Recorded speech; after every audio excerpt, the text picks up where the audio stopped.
Okay, so we have a collection of very interesting papers. We have 4 papers centering on the topics of digital innovation and the future of work. We are going to have these presentations given by the authors based on the order of the LERA program. So we are going to have Lindsey and Hampton to give a presentation on their work on managerial control and worker resistance in the platform economy first. So I'm going to turn this to you, Lindsey and Hatim. All righty, let me just transition over.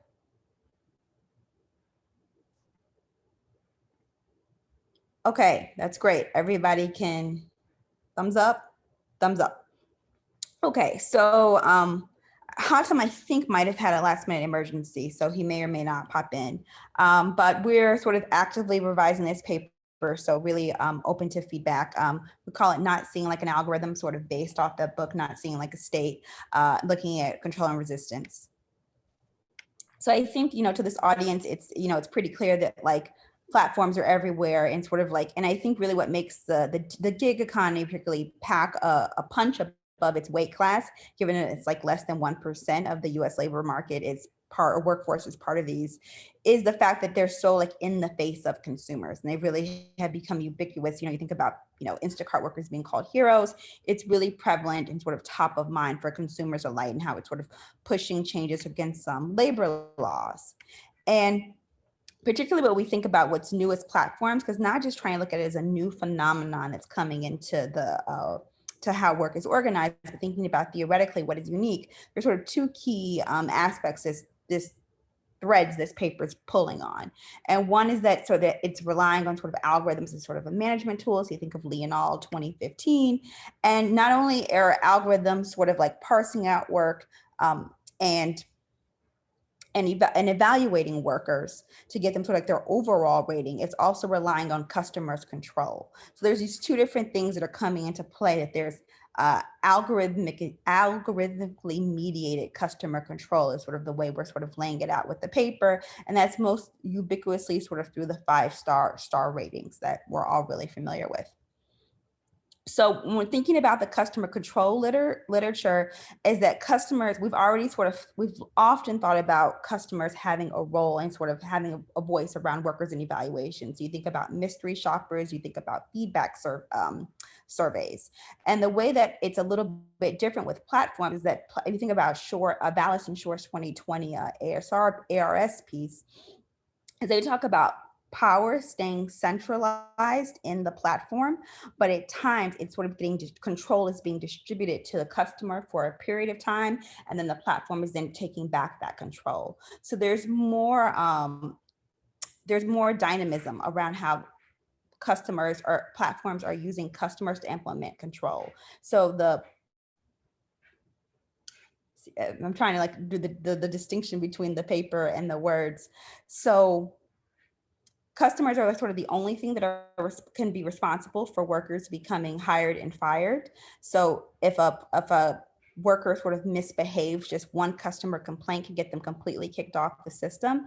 And that's really quite different than the way we've seen feedback surveys and things like that being used before, where you had managers being able to sort of temper the control of or the abuse possibly that customers might be doing. And Mike Maffey has done some really good work too about sort of how control is being laundered through customers. So as we're sort of looking at this, so we found these sort of new things around platforms that we're pulling on. These are algorithmically mediated customer control systems through the ratings. And then as juxtaposing it between sort of the literature that's already out there, I think a lot of research really looks at these more collective, acts of overt resistance. So if you were part of the last session that was in the track, we talked about Instacart workers and how they've been unionizing in different places. And if you look at the literature on resistance and control more broadly, often we're looking at resistance when work is actually being executed. So you think of somebody at the assembly line and maybe they're trying to sabotage, or maybe they're playing a game, or they're loafing. But what's interesting though, I think a contribution that we're making around this paper is we're looking at resistance not exactly when the work is being done, but because we're now in this more temporal process, where people can be matched to the to the assignment, the work task, but also at the end with the rating, we're getting a more temporal way that the work is being done. So it's because of the contracting relationship, and because of this that we're able to look at resistance, not just actually at the execution of work, but actually before work is started and then after the work is being completed. And I have this nice model that hopefully will make this a little bit clearer. But our research question is sort of how are workers covertly resisting platforms? So these might be in ways the platforms that unaware of, given there's this increased customer control that's being mediated by algorithms. And so our data is a comparative ethnography. Ride hail and find work were both mine and Hatim's dissertation. So, I now in my 5th year of data collection, I worked as an Uber driver, lots of data from the company, focus groups with customers, spent time at drivers' rights groups. And then Hatim spent 3 years on the Find Work platform, both also as a user, a customer, and as a worker, and lots of interviews for both of us as well. And we sort of see these as actually two different types of labor markets, ride hail being a more closed labor market and find work open. And that's because ride hail is doing the automatic matching of individuals as they're coming into the work.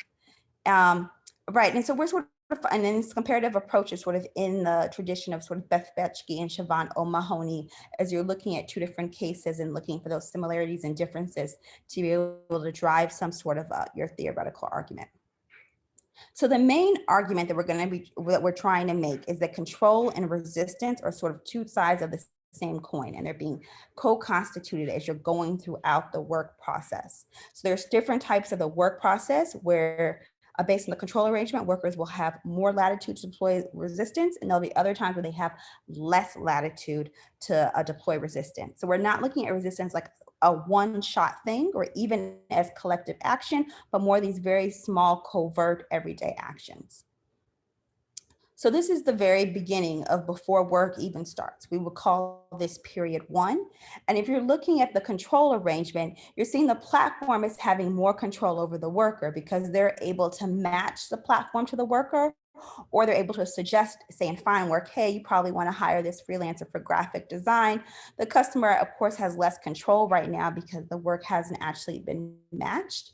This is where we see that workers are having the most latitude to deploy resistance tactics. We call them preemptive. And so you'll see customers sort of vet like, oh, will you give me 5 stars? Because if you're not going to give me 5 stars, I don't want to work with you. Or on ride hail, you'll call somebody and say, hey, I just want to let you know I got your ride request. Hey, tell me again where you're going. And if I don't like where you're going, or if you have an attitude and I think you're going to give me a bad rating, I'm like X, and I'm not going to give you that ride. So you've got lots of space, right when the matching occurs for workers to deploy these resistance tactics. So here's a quote. Today I accepted a ride hail shared ride. I was already in the car, so I was moving immediately. I was only a couple of minutes from the pickup. Then the message comes in front of house. I'm in a rush. Of course, I couldn't cancel fast enough. Chances are the rider is going to be in a bad mood. It's not going to be happy that you choose to stop for a yellow light rather than barrel through it. And if you don't get them where they're going on time, it's probably going to affect your rating. So from the very beginning, he's saying, no, I'm not going to take this ride. And ultimately, the outcome is to keep their rating up high. So the second phase, and this is during the work of the shifting control arrangement, now we're seeing, this is back to the point where I'm saying how power is still remaining centralized in the platform, but occasionally control is getting sort of sourced out. Here, the customer is able to monitor and engage with the worker, and the worker knows he's being monitored and able to get that good rating. And now you see the workers are having less latitude to deploy their resistance tactics. And often they're having to do this sort of subtle influence with customers to be able to protect their rating. So that would be like, hey, it seems like, this isn't going the way maybe you like this to go. Do you think maybe you can cancel the project? That way, if the customer cancels the project, it doesn't hurt the worker at all. And another tactic is when the worker will ask for on Find Work to segment a project. So maybe you're doing a 3-month project, but instead of just getting one rating at the entire end, they'll ask it to break it into like these little 2-week chunks. So this has the outcome of either inflating individuals' rating in the case of segmenting work, or safeguarding the rating if you're able to dupe the customer to cancel. So here's an example from a ride hail. If you tell the passengers they can't eat or drink and they get upset about it, still do the ride. But at the end of the trip, don't complete it as normal. Cancel it. And you won't be able to rate them and they can't rate you. So this actually costs the driver a little bit of money because they don't get paid for the full amount of the ride and they're not covered by insurance. But this is a really common tactic people have to sort of safeguard their rating. And then the very last set of tactics, these are where workers are going to have the least amount of resistance. This is after the work has been complete. So the platform and the customer at this time have their most control over the worker because the rating has been done. It's now the worker if he's gotten a bad rating, he has to figure out, how is he going to fight against that? And we call these sort of like Hail Marys. So one way is, on ride hail, if I think you're going to give me a low rating, I'm going to give you a low rating first, even if you don't even deserve it. Because I think this will tell the algorithmic system that you shouldn't put a lot of stock into this. Or they'll go through this really long, complicated filing dispute where sometimes they'll even aggrandize what they, how they were wrongfully treated. And the fact that that rating can be erased from their overall score. And we just call this, salvaging the rating at that point is what they're trying to do.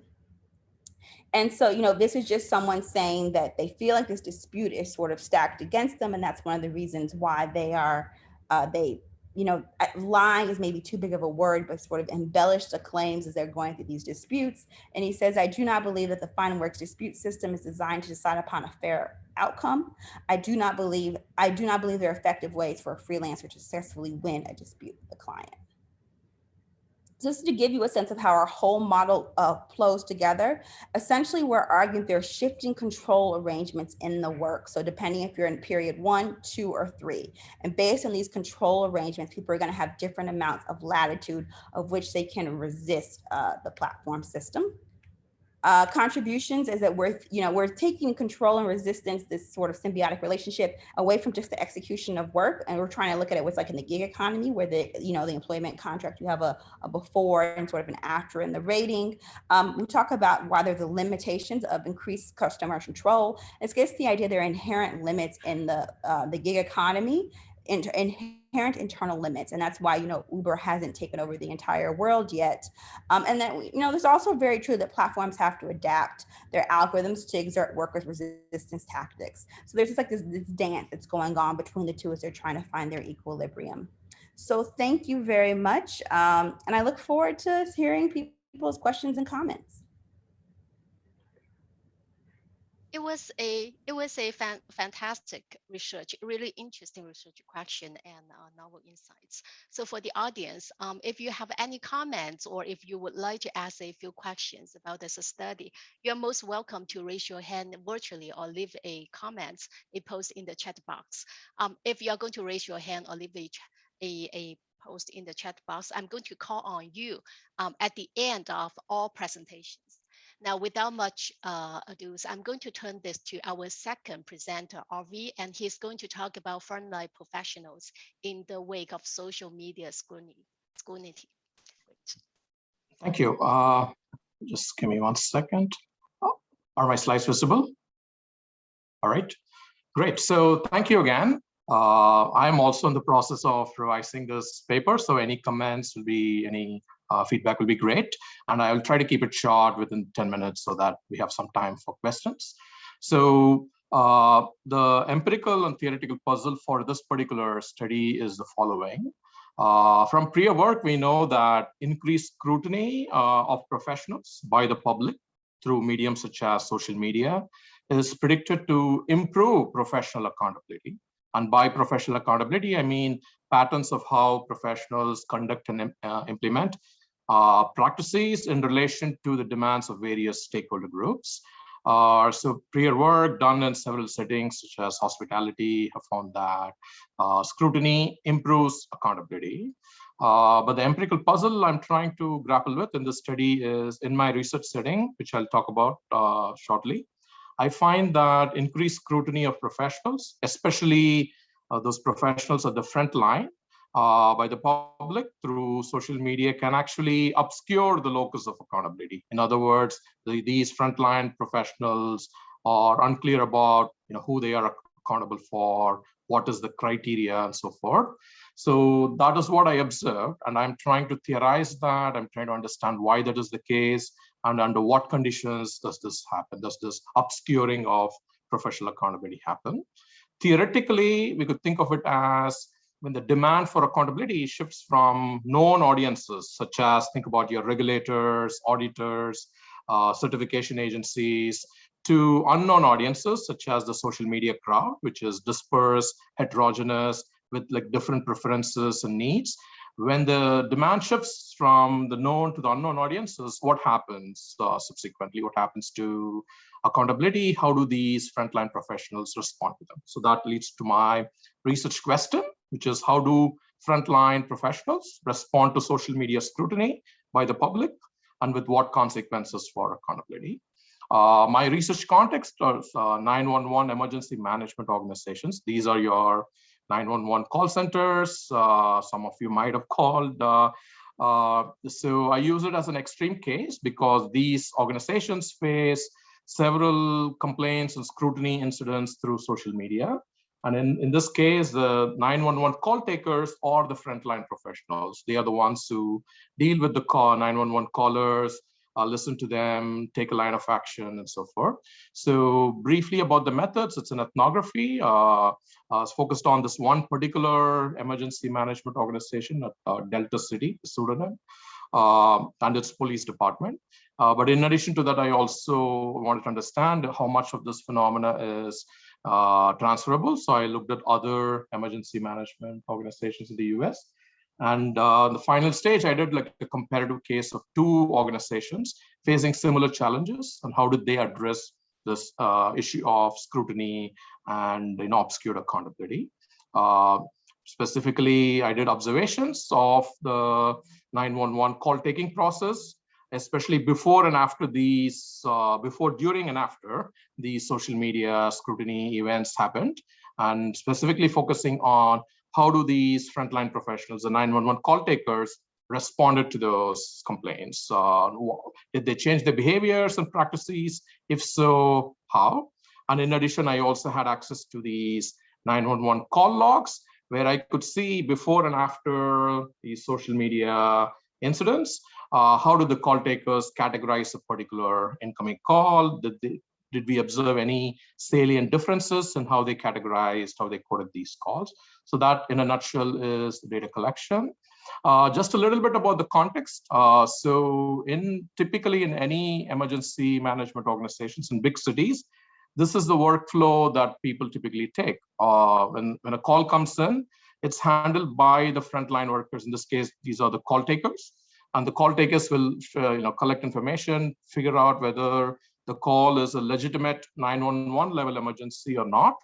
And if they decide that it is, then they would send it, they would categorize it, they would assign a priority level, and they send it to the person who's at the second stage of the coordination. These are the dispatchers, and the 911 dispatchers are the one who will then coordinate with the first responders, such as police or firefighters. So the broader story here is this is a multi-stage coordination process, right? You have the call takers, the dispatchers, and the first responders. So that's something important to keep in mind. So let's look at how was accountability enforced before these prominent social media events happen. So typically there is a 911 supervisor who keeps the 911 call takers accountable for their actions. Essentially, they will look at whether they're categorizing the calls properly or not, is their tone with the caller in the right manner or not, and so forth. And they give feedback every month. Actually, the supervisors could secretly listen to the calls taken by these call takers. They have a form to fill out, and they could evaluate the call takers on the right level of categorization. Likewise, the 911 watch managers too, they keep the supervisors accountable. And the director of the 911 operations floor keeps the watch manager accountable. So there's some kind of a chain of command here where each actor keeps the person who reports to them accountable for their actions. And this is especially important because in these days where these 911 centers get a lot of non-emergency calls, and what these call takers and supervisors call as quote unquote bullshit calls. So it's all becomes almost half of the calls that these centers receive are these non-emergency calls. So therefore, the role of the call taker becomes all the more important. They need to separate these non-emergency calls from the serious 911 level emergencies. And they used to do a pretty good job with that. There might be mistakes here and there, but this particular internal accountability mechanism keeps them honest, make sure that they categorizes these calls in an appropriate manner. But now, like, enter social media, and especially with the callers' ability to escalate issues through social media platforms, where they could name and shame the 911 call taker who needs to give their last name when attending a call. Sometimes people even record the 911 calls if they're not happy. Say, for instance, if a call taker says your call is not an emergency, they can pretty much they get upset by that, and they go to social media platforms such as Twitter to complain. So I'll give a quick example. So this is an incident where caller, her kid got stung by a bee, and the call taker asked a set of questions asking, okay, are there any swellings or marks? And then once the call takers figured out that it's not a serious 911 level incident, she said, okay, apply ice. And then the caller got really upset, and understandably so.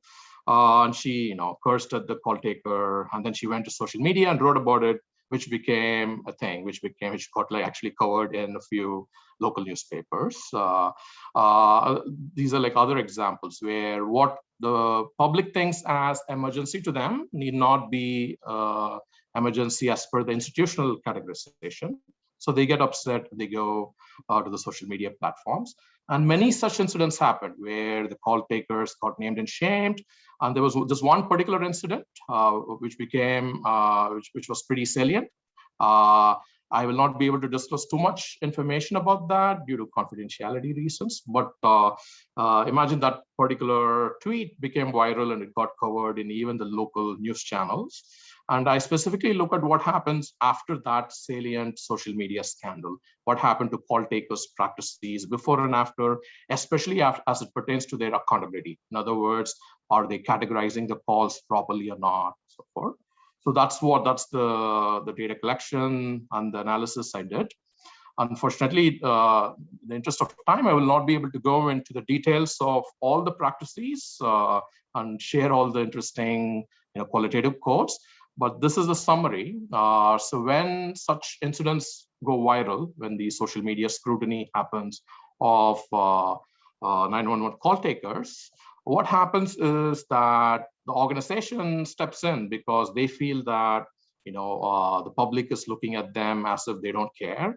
So they take these punitive actions on the frontline professionals. So in this particular case, they suspended the call taker, although when they actually did the review, it was not the fault of the call taker why that incident happened, but they suspended nevertheless because they wanted to send out a signal to the outside world, to the city hall, that they are taking action.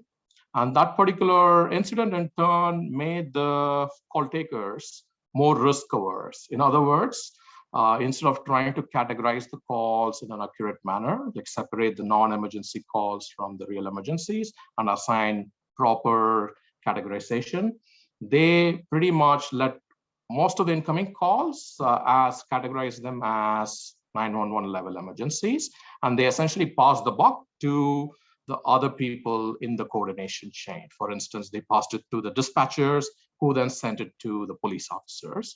And as you could see, as a consequence of this, there were a lot of issues. The most important issue is resources got locked up.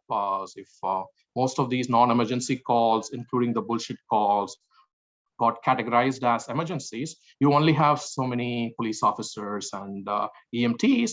So they got locked up, which led to an increase in response time for even the serious emergencies. which in turn upset the people who went and complained through social media. So that's the story essentially, where so scrutiny through social media actually made these professionals unclear on what exactly are they responsible for, accountable towards. Even the 911 supervisors who are responsible for monitoring these frontline workers, these call takers, they looked the other way. They said, as long as you avoid these social media scandals, I'm going to look the other way. I'm not going to scrutinize you too much. I'm not going to keep you accountable on why you are categorized saying in this manner. So for instance, this is a particular graph that would summarize what happened before and after the social media scandal, where you see that on average before that, around 55% of all the incoming calls are serious emergencies. But then after that, you see a big bump, like almost 80%. So if you get 100 calls, 80 of them are categorized as valid 911 level emergencies and sent to the dispatchers and police officers, which led to a lot of problems. And this persisted almost for a year, and then after that it came down, but it reached a new normal around like 65-70%. So there was a huge shift in their risk perception and what the call takers are willing to take action for. So therefore, what could we do about it? And this was a problem, as I said, that I observed in several of these centers. So I looked at compared two emergency management centers, both very similar in terms of their structure and coordination workflow. And one of the centers, which I call as Gamma, they did something which was very interesting. They observed this and they did something called role rotation. Essentially, the dispatcher and the call taker got cross-trained in each of their roles, and they worked 4 hours each day, 4 hours as a call taker, 4 hours as a dispatcher. And they did it for other reasons, but I observed that after this happened, there was actually a reduction in their risk aversion, because if you work as a call taker and go back work as a dispatcher, you have to face the music, you have to face the consequences of this risk aversion and inaccurate categorization. So therefore, we see a dip in their risk aversion. So, okay, so what's the takeaway? This would be my last slide. So essentially, when there is a shift from the audience for accountability, from managers to the social media public, there are some unintended consequences we need to grapple with. Essentially, organizations don't take ownership. Instead, they throw these frontline professionals under the bus. And given the importance of these professionals, they feel that there is a knife hanging over their head, and they become a lot more risk averse. They are unwilling to take ownership of their actions. And moreover, the relationship with that these frontline professionals have with the public, who they used to think of as people who need help, who are like facing an emergency, as more as customers, and they talked of themselves as, this is just like a customer service job. I'm going to categorize and get done. So therefore, all of this leads to this notion of obscured accountability, where these frontline professionals, as well as even the 911 supervisors, are unclear about what they're held accountable towards. What is the criteria? Is the criteria now is to categorize the call properly, or to avoid these social media incidents, and how are they held accountable and so forth, right? So that's the broader picture. And the last point I want to make is, how is it different? This particular story is different from other positive or successful cases of social media movements, such as think about the Me Too movement, right? So the difference across these two cases is, in the Me Too movement, it is about making private information that is spread across different pockets public, making that common knowledge, versus here, where you actually, not new information is not revealed, but rather what happens here is the definition of the phenomenon, in this case, the definition of what constitutes the 911 emergency is challenged. It's challenged. The tacit agreement that the organization and the public had is broken. And as a consequence, we see all these issues about obscured accountability. So that's it. Thank you very much, and would love to hear your questions and comments later. Thank you. Thank you. This is impressive research. I believe that it tells us we really need out-of-the-box insights.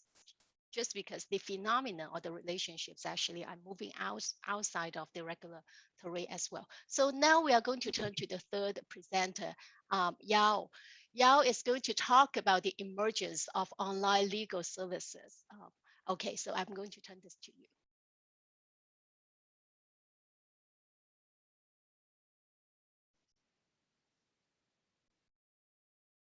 You will have to unmute. Yes, okay. So you see my slides, I guess? Not the presenter view, right? Hello? Yeah, pretty well. Okay, that's good. Okay, hi everyone. My name is Yao, and I'm assistant professor at the University of Ottawa, and I'm very glad to present to you this research that I collaborate with Professor Sida at the Sociology Department at the University of Toronto. In this paper, we investigate the age-based earnings differential in online platform-based legal services. Specifically, we identified and explained that in online digitalized legal services, young lawyers are able to perform better and earn more than the older lawyers, which is very unconventional for the legal or any kind of professional work. Hence our title, Where Rookies Prevail. So this research was driven primarily by two observations. First of all, in most occupations, especially those knowledge-intensive ones, where accumulated knowledge and experience are highly valued, older workers usually earn a lot more than the younger workers. This is also well documented in previous research. Less documented in academic research, but widely observed anecdotally, is that young people are more proficient and comfortable in navigating and using digital technologies in their everyday life. Drawing on Bourdieu's term habitus, which describes individual systems of dispositions that derive from their previous life experiences, that is viewing people as the product of their previous life experiences. We term this generational difference in people's comfort and its proficiency in using digital technology as the generational difference of whether people have this digital habitus. So young people are usually proficient with digital technologies, primarily because they experience internet and other digital technologies usually at very early lives. However, the older people usually experience the digitalization as adults. Okay, putting these two observations together and putting it to the broader context of the digital transformation of work, we ask this research question. So does the generational difference in the digital habitus erode senior workers' earnings advantage in those knowledge-intensive occupations? To answer this research question, we draw on data from a very successful online legal service platform based in China. And this platform also offers fully digitalized and primarily remotely mediated legal services. And there are two data sets that we draw from this platform. The first is a full service record data set that records every single line of service orders from January to September in 2018. So these there are in total over 500,000 lines of service orders, and each line has very detailed information about the time, lawyers' identification, lawyers' unique identification, and clients' descriptions of their legal problems, as well as how much the lawyer got paid. And we use this data set to construct two measures of lawyers' earnings, and we're able to conduct a regression analysis to identify the earnings differential on this platform. And it will also use the topic modeling, which is a machine learning-based text mining technique to analyze the texts that clients used to describe the legal issues they were having. So this helped us to identify the content of work on this platform. And Another data set that we use is a set of interviews with lawyers who are regularly working on this platform, which helped us to generate insights about the dynamics on the platform. For the time being, I will skip these technical details and jump into the findings. So the regression analysis showed us that age was negatively related to both of our earning measures. Therefore, young lawyers are better able to convince the clients to pay. So young lawyers have a higher probability of getting paid, and they also earn more when the clients are willing to pay. Therefore, here we are really uncovering a total reversal in the age-based earnings differential among lawyers, which can be intriguing. So in the following part of this research, we seek for explanation for this total reversal in age-based earnings differential. So we used topic modeling to uncover work content and interviews to identify lawyers' work experiences.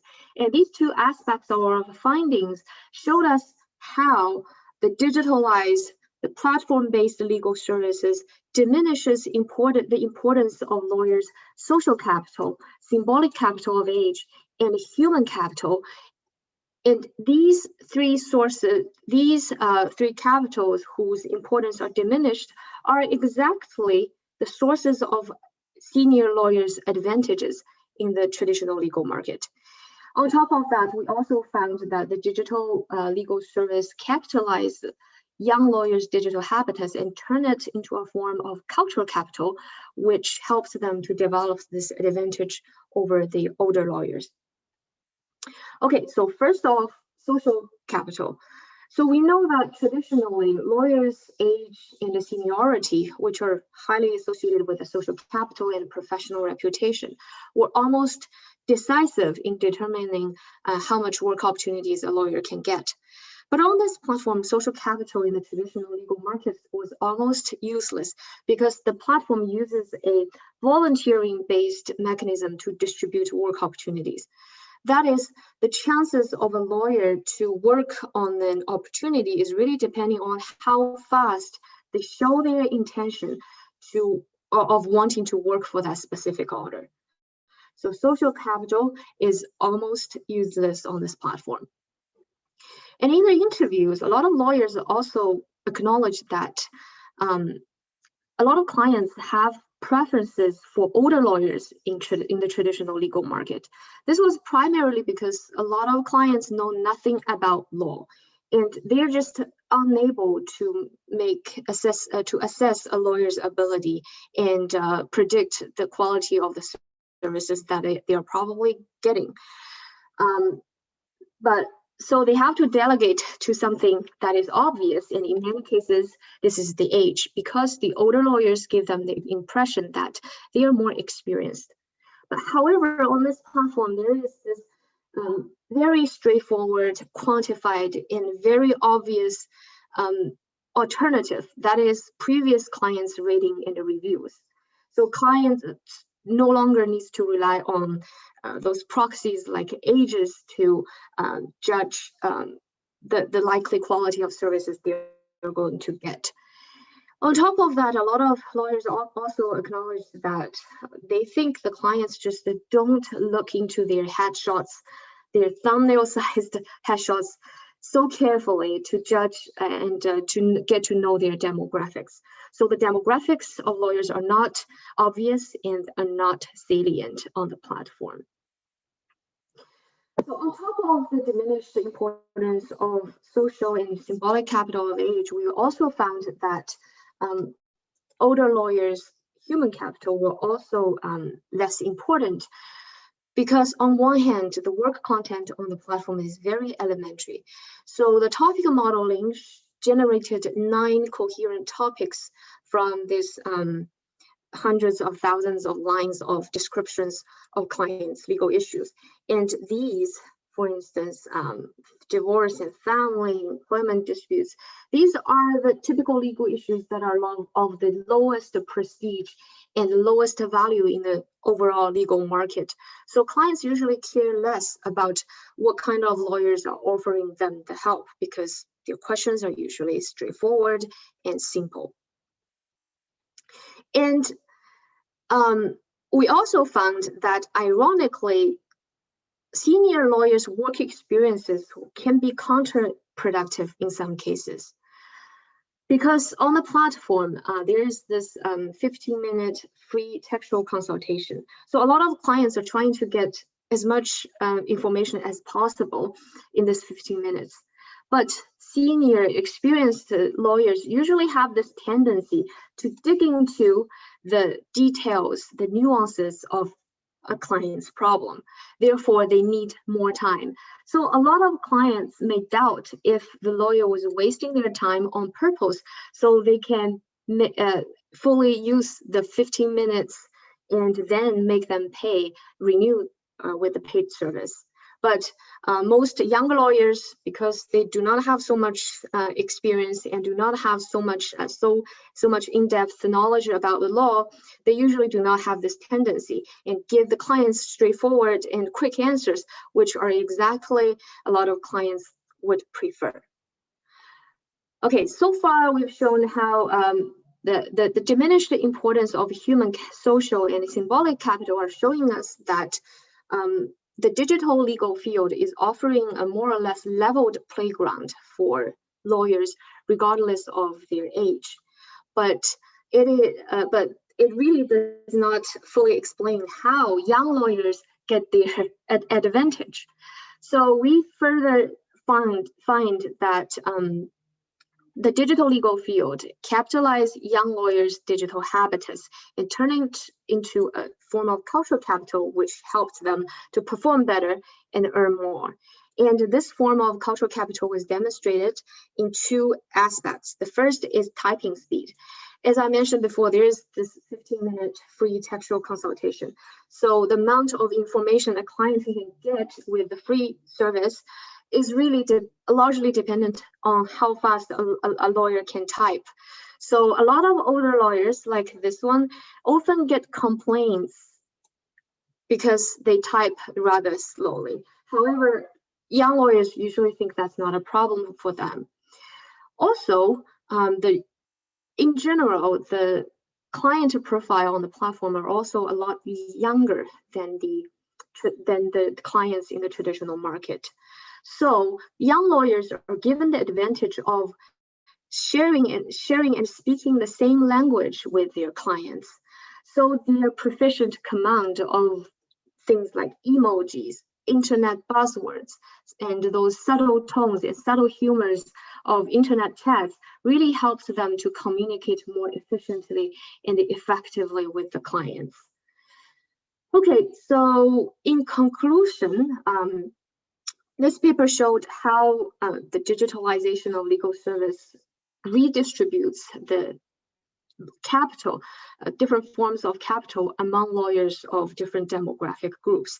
And this redistribution of capital caused meaningful changes in the earnings differential and the occupation stratification. Okay, so this is the end of my presentation. And if we don't have sufficient time in this session, I welcome any comments, critiques, and feedback through my email. Thank you. Great, wonderful. So now we are going to turn to the fourth and the last presenter for today's session. So we have Kwan here to present a study on the focus is on non-compete agreement on compensation. Okay.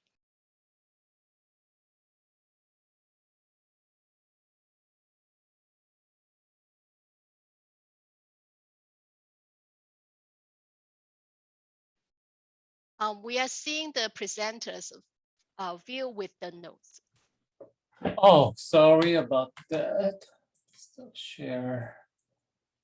Not sure which screen I should. Oh, yes, I think this one. Yeah, yeah. It was well now. Oh, because I pre-recorded the presentation, so I think, yeah. Oh, why is it? I think probably the transcription Yeah, option it's, is on. oh, okay. Yeah, I turned that off. Okay.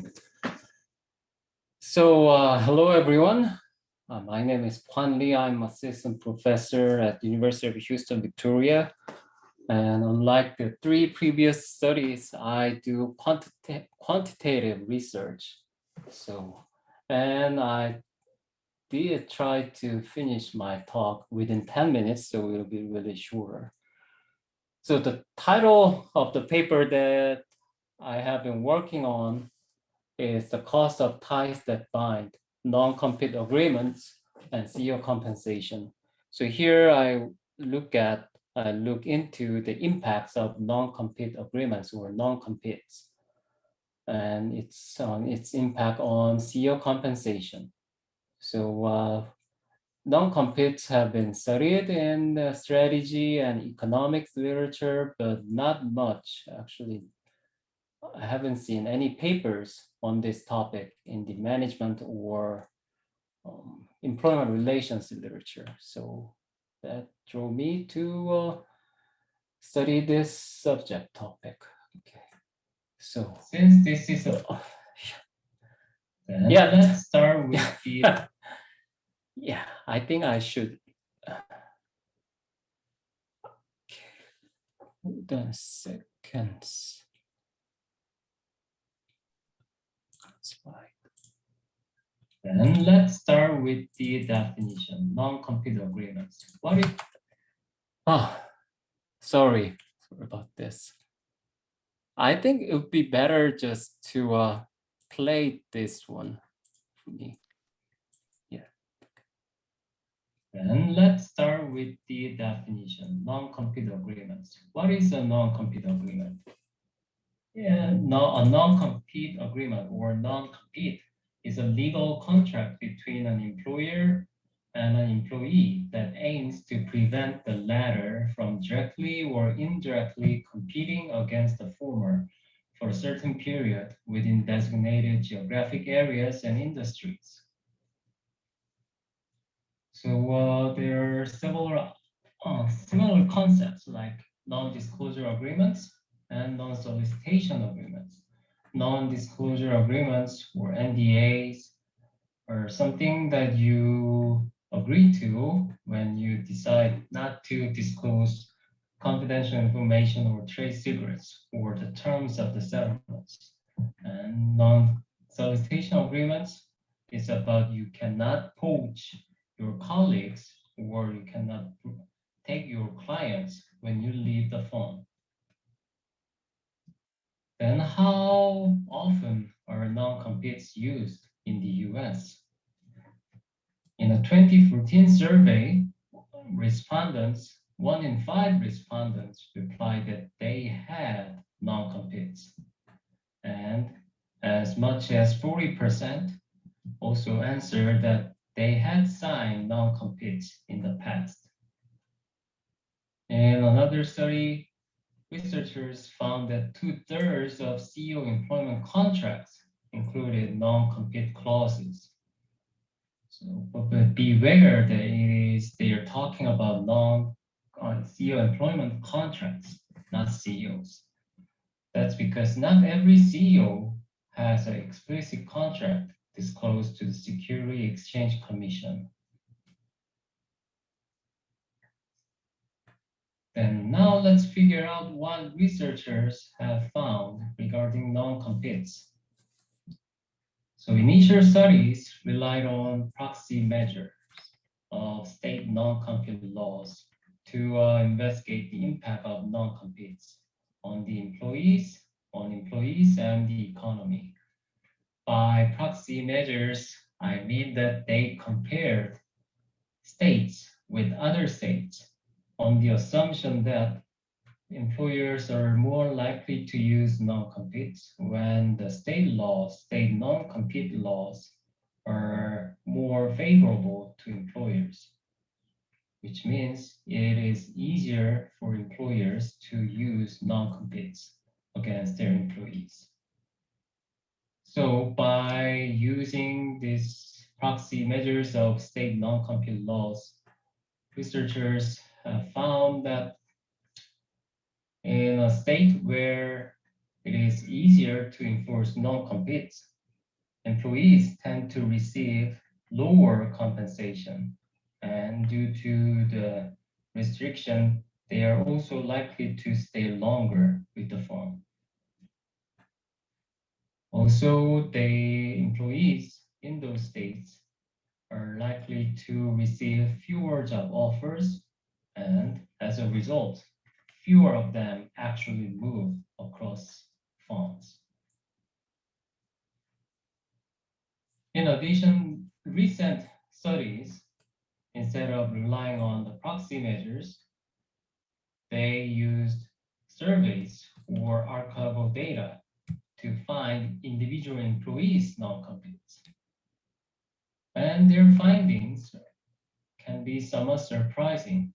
That's because they found that respondents who said they had non-competes received more compensation than others who did not have non-competes. So it seems conflicting, contradictory to the previous study. Then let's get right into the research question. So in this study, I used actual non-competes between Standard & Poor's 500 firms and their CEOs. And I combined this information with other commercial databases like Compustat and Execucons. I investigate the following questions. So we see that there are conflicting results regarding the impact of non-competes on compensation. Then I revisit this question and ask, what are the effects of signing a non-compete on compensation? Additionally, I also try to find some moderators. What employment relationship factors could moderate the relation between non-competes and compensation? If there is a positive or negative relation between non-competes and compensation, then what could be their moderators? So these are the two main questions of my paper. And now let's discuss main thesis of my paper. So I want to first argue that non-competes are contracts. They are legal contracts. So for a non-compete to be legally enforceable, then both an employer and an employee must bargain for their demands. So I argue that additional compensation will be exchanged when an employer wants their CEOs to sign a non-compete. So I argue that there will be a positive relation between non-competes and compensation rather than a negative one.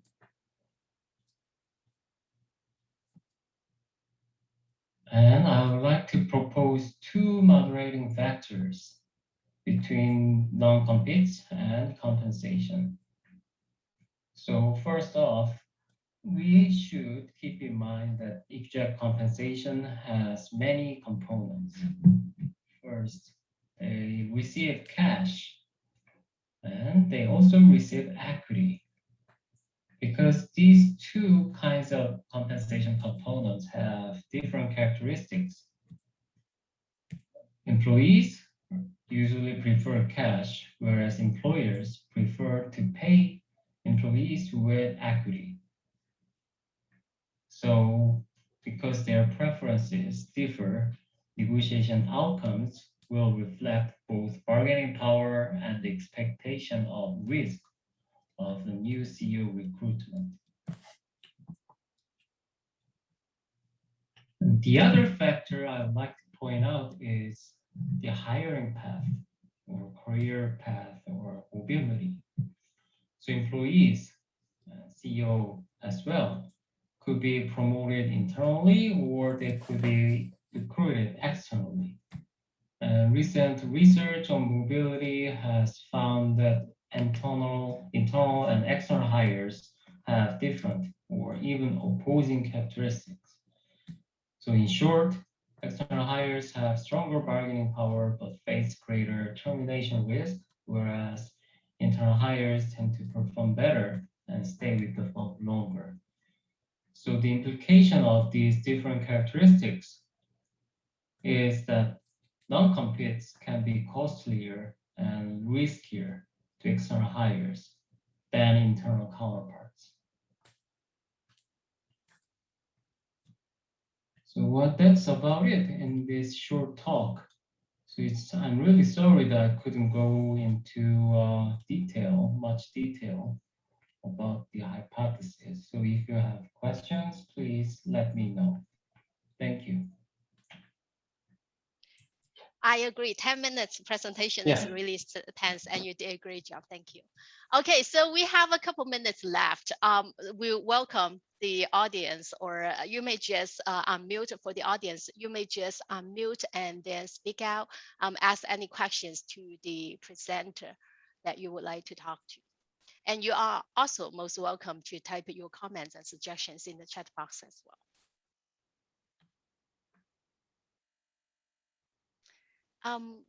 Okay, so given we have only 2 minutes and nobody yet have raised his or her hands, so I think I'm going to take the privilege as the chair of this session to just bringing a couple observations relating all these studies together. So for example, I think all of these studies in this session all highlights the fact that actually technology and digital changes not only penetrate the organizational boundary, but it also make a very important influence on managerial decision-making or organizational decision-making, which leads to a range of worker responses that many of existing studies do not address or have yet to address. So that's why I find Lindsey's study particularly interesting in terms of discussing workers' responses in the form of resistance. And it would be, I personally would love to know how and why different workers may respond in different ways. And I also find that the study from Arvin and Yao Yao kind of related in some ways, suggesting that the ability to navigate the new social media environment may be a skill that was largely neglected in the existing literature. So for example, probably Arvin's research can help inform Yao Yao's study in terms of like the younger lawyers' ability to manage social media impact and to respond to those opportunities might be part of the cultural capital that you are capturing over here. It's also related to Lindsey's study because in Lindsey's theoretical framework, some workers are better able to detect when they are not going to get good ratings, then they terminate the relationships, and probably that will also lead to better ratings for the younger legal professionals as well. Okay. So we are about time. So thank you so much for being in this session, and I hope that you will enjoy the rest of the conference. Thank you. Bye-bye. Thank you. Thanks, Helen.